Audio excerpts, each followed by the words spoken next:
İşte belki vicdan hemen bir şey yaptı.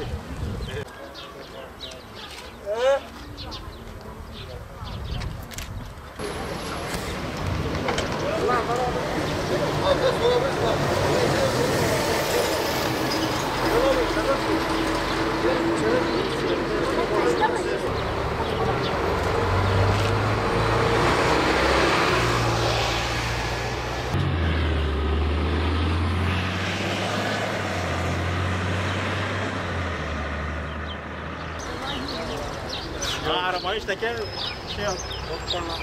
Şuraya lan. Arabayı işte gel çok Şikayetçiyim. Kaç kişi? Lise.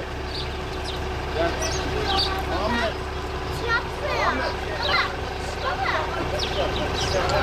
Ahmet gel Ahmet.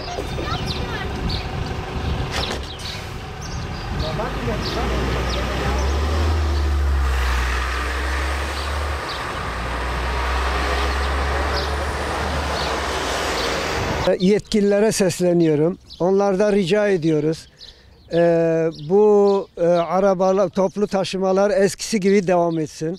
Eğer eskisi gibi devam etmezse halkımıza yazıktır. Fakirdir halkımız.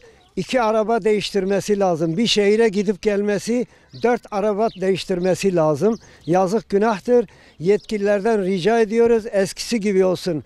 Eğer eskisi gibi olmazsa, böyle devam ederse bu bir zulümdür ve hakkımızı helal etmiyor. Biz Uçkuyu Mahallesi halkı olarak biz ring arabalarına gidip hastaneye gitmek istemiyoruz.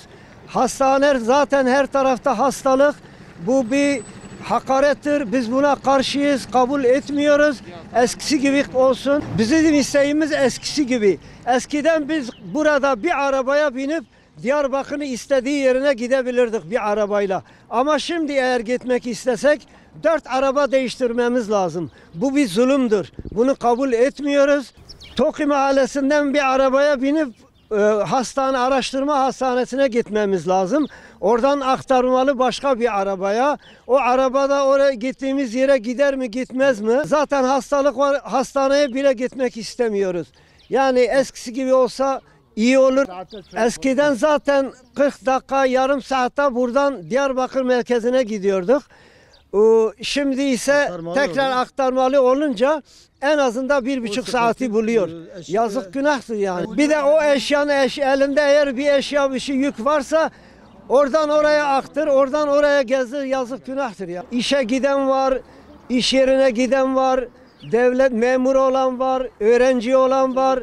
Bunlar daha erken gidebiliyorlar diye. Ama şimdi ise o fırsat elimizden gitti. En azından bir yarım saat bir kaybımız oluyor. O arabalarda aksamalar çoktur. Buradan araştırmadan başka bir arabaya, yani olmuyor. Bu bir hakarettir.